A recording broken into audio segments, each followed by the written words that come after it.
औसा में ignite digital hub का शुभारंभ। औसा शहर में युवाओं को आधुनिक तकनीकी शिक्षा प्रदान करने के उद्देश्य से इग्नाइट डिजिटल हब का उद्घाटन मंगलवार 13 जनवरी 2026 को उत्साहपूर्वक संपन्न हुआ। श्रीनिवास कॉम्प्लेक्स, विट्ठल नगर, याकतपुर रोड, औसा स्थित इस अत्याधुनिक प्रशिक्षण केंद्र का शुभारंभ विट्ठल रुक्मिणी मंदिर समिति पंढरपुर के सह अध्यक्ष हबहब गहनीनाथ महाराज औसेकर एवं जमीयत उलेमा ए हिंद औसा के मौलाना अमजद सिद्दीकी इशाली के करकमलों से किया गया। इस अवसर पर मान्यवरों ने कहा कि बदलते समय में कंप्यूटर एवं डिजिटल कौशल युवाओं के उज्जवल भविष्य के लिए अत्यंत आवश्यक है। इग्नाइट डिजिटल हब जैसे प्रशिक्षण केंद्र ग्रामीण क्षेत्र के युवाओं को आत्मनिर्भर बनाने में महत्वपूर्ण भूमिका निभाएंगे। जिला कौशल विकास, रोजगार एवं उद्यमिता मार्गदर्शन केंद्र लातूर के सहायक अधिकारी निशांत सूर्यवंशी ने शासकीय योजनाओं की जानकारी देते हुए इस पहल की सराहना की। कार्यक्रम में अजहर हाशमी, नीलेश खरात, डॉक्टर श्रीनिवास कदम, मुफ्ती शहाज सहित शहर के गणमान्य नागरिक बड़ी संख्या में उपस्थित थे। संस्थान के संचालक हाफिज नजीर मुजावर ने बताया कि इस केंद्र के माध्यम से औसा एवं आसपास के युवाओं को उन्नत कंप्यूटर प्रशिक्षण स्थानीय स्तर पर उपलब्ध होगा। कार्यक्रम के अंत में आयोजकों द्वारा सभी उपस्थितों का आभार व्यक्त किया गया। हामिदों व मुसल्लियों व मुसल्लिमा, अल इल्मु नूरुन, काबिल कद्र स्टेज पर रौनक अफरोज हमारे शहर की जानी मानी हस्ती, जिसका सारा ताल्लुक़ा बल्कि महाराष्ट्र भर में जहाँ जहाँ हमारे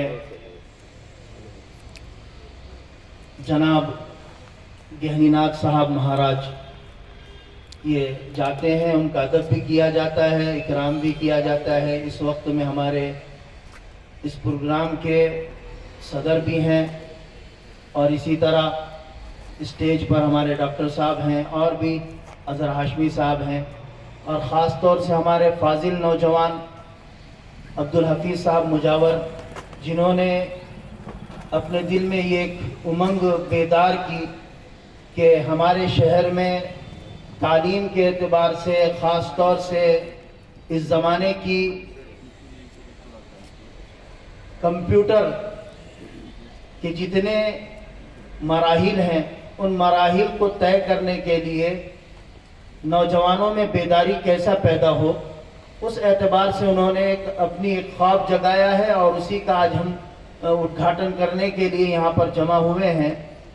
हम इस नौजवान के लिए भी दुआ करते हैं और इस फैमिली के लिए, मुजावर सर के लिए, सब के लिए नेक तमन्नाएं ख्वाहिशात जाहिर करते हैं कि इनको इस लाइन में खूब तरक्की मिले और इनका जो इंस्टीट्यूट जो इन्होंने शुरू किया है इससे इनको कामयाबी नसीब हो और हमारे शहर के नौजवान बच्चियां बच्चे जो तालीम हासिल कर रहे हैं उनको इसमें बहुत सारी रहबरी मिले, कामयाबी मिले।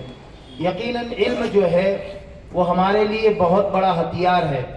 जैसे फरमाया गया अल इल्म नूरुन, इल्म जो है नूर है, तो उस एतबार से इन्होंने भी अपने इंस्टीट्यूट का नाम रखा है इग्नाइट, यानी अंधेरी रात में तीली जगह जलाकर दिया को रोशन किया जाता है, उसको रोशनी बनाई जाती है, यानी अंधेरे को ख़त्म किया जाता है। उसके माने ये होते हैं। तो तालीम इंसान की ज़िंदगी में अंधेरे को ख़त्म करती है, जहालत को ख़त्म करती है, उसके अंदर कामयाबियों की उसके अंदर एक उमंग पैदा होती है। इस एतबार से हम इनको मुबारकबाद पेश करते हैं, ख़ास तौर से मुजावर सर फैमिली और हमारे नौजवान अब्दुल हफीज़ साहब को कि ये कदम उठाया है। अल्लाह इसमें बहुत कामयाबी इनको नसीब फरमाए।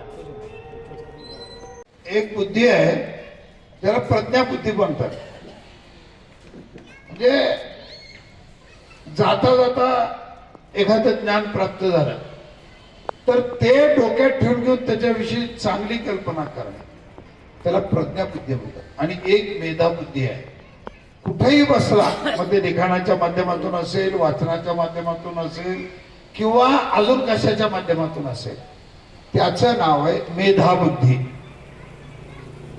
आज तुम्ही ज्या इग्नाइटच्या उद्घाटनासाठी आला, आज मुलांच्या मध्ये बुद्धी तर सगळ्यालाच आहे,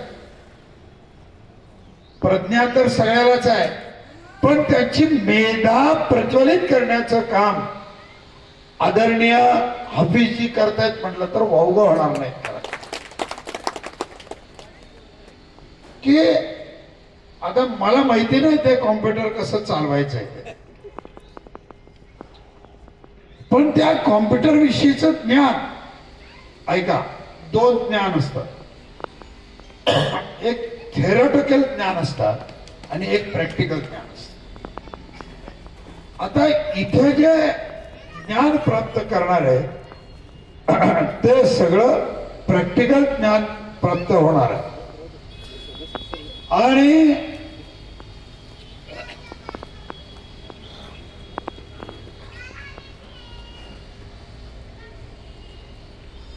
इथे जे ज्ञान प्राप्त होणार आहे ते प्रॅक्टिकल ज्ञान प्राप्त होणार आहे.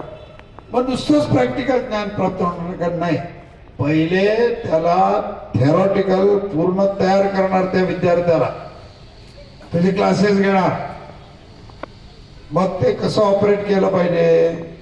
मग जवळजवळ आज औषधासारख्या ठिकाणी जवळजवळ 250 कोर्सेस ते देणार आहेत आणि 250 कोर्सेस देत असताना 250 कोर्सेस देत असताना आपल्याला खूप पैसे मिळवता येतात. पण आपल्या संस्थेमध्ये जिज्ञासूतला जिज्ञासू विद्यार्थी शिकला पाहिजे. नुसता शिकला नाही तर तो घडला गेला पाहिजे, नुसता घडला गेला नाही तर तो विकसित झाला पाहिजे, नुसता विकसित झाला नाही तर तो राष्ट्राच्या कामाला आला पाहिजे. यासाठी शासनानं घालून दिलेली जी नियमाची फीस आहे तेवढ्याच फीस मध्ये हाफिजजी शिकवायचं काम करतायत आणि ते औषधासारख्या ठिकाणी करतायत. ते तुम्ही आणि मी विसरून चालणार नाही. हे काम खूप मोठं आहे आणि हे काम मोठं करत असताना पूर्ण मार्गदर्शन आणि वळण मुजावर सरांचं आणि त्यांच्या घरचं आहे, आईचं आहे, वडिलाचं आहे असं म्हटलं तर वावगं होणार नाही. का होणार नाही, कारण मुजावर सर एका परिस्थितीतून तयार झालेला एक हिरा आहे आणि पुन्हा आपले दोन्ही मुलं व्यवस्थित शिकवून आज तयार केलेला माणूस म्हणजे आदरणीय मुजावर सर आहे. आणि हे केल्यामुळं आज मी आता पूर्ण त्यांची आता माहिती घेतली.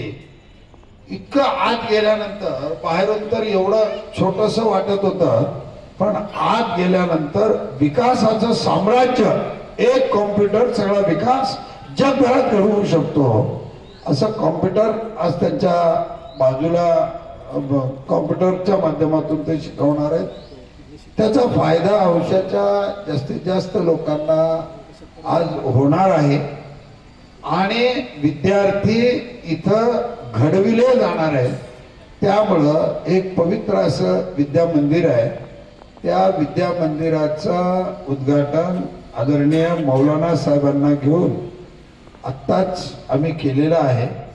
इथं झाला मला कामात होतो. आजच्या या इग्नाइट डिजिटल हब या कॉम्प्युटर इन्स्टिट्यूटचे उद्घाटन या ठिकाणी पार पडलेलं आहे आणि माझ्या कुटुंबाला या केंद्राच्या उद्घाटनानिमित्त मी शुभेच्छा देतो. आजच्या कार्यक्रमाचे ज्यांनी उद्घाटन केलं असे सद्गुरू श्री जैनाथ महाराज, त्यानंतर या कार्यक्रमाचे अध्यक्ष हजरत मौलाना सिद्दीकी साहेब आणि हे केंद्र जे चालवणार आहेत ते हाफिज मुजावर, या सगळ्यांना मी सर्वप्रथम अभिवादन करतो. आणि हे जे संगणकाचं जे MSCIT सेंटर या ठिकाणी काढलेलं आहे ते अतिशय उपयुक्त सेंटर आहे. जवळपास एक 20-25 वर्ष झाले की MSCIT हे प्रमाणपत्र शासनामध्ये कुठलीही जी नोकरी काही असेल त्या ठिकाणी तुम्ही डिजिटली तुम्हाला कॉम्प्युटर येतं का हा 3 महिन्याचं सर्टिफिकेट लागतं. पूर्वी CCC आणि CCC असे प्रमाणपत्र होते, पण ते प्रमाणपत्र ही अजून चालू आहेत पण त्याचे सेंटर नाहीत आता. आणि नव्यानं आता शासनाचं MSCIT आहे. आता मी जास्त वेळ घेत नाही कारण मी ऑलरेडी उशिरा आलोय, परंतु 1-2 गोष्टी अशा सांगतो की एज्युकेशनची आता व्याख्या बदललेली आहे. 3 प्रकारचे ही आपल्या समोर आहेत. पहिला ही आहे एज्युकेशन, आपलं जे शिक्षण झालंय त्या एज्युकेशन मध्ये आपण येतो. दुसरा आहे इलेक्ट्रॉनिक ज्याला जर कम्प्युटर येत नाही, मोबाईल येत नाही, तर तो शिक्षित मानला जात नाही. आणि तिसरं आहे इकॉनॉमी, ज्याला जर व्यवहारातलं काही कळत नाही, ह्या 3 जर ई येत नसतील तर तो एज्युकेटेड नाही माणूस. तर त्याच्यातला हा एक ई जो कम्प्लीट करायचं काम जे आहे ते इग्नाईट सेंटरच्या माध्यमातून या ठिकाणी आज सुरू होणार आहे. हे सगळे जे काही कोर्सेस आहेत ते पेड कोर्सेस आहेत आणि निश्चितच MSCITचा आम्ही बघतो नवीन नवीन अभ्यासक्रम येतात, त्याचे करिक्युलम नवीन नवीन येतात आणि त्याचे बेनिफिट निश्चित विद्यार्थ्याला भेटतील. तरी सर्वांनी इथं जे सेंटर झालेलं आहे जास्तीत जास्त विद्यार्थ्यांनी याचा बेनिफिट या ठिकाणी घ्यावा. एवढं बोलून थांबतो. धन्यवाद.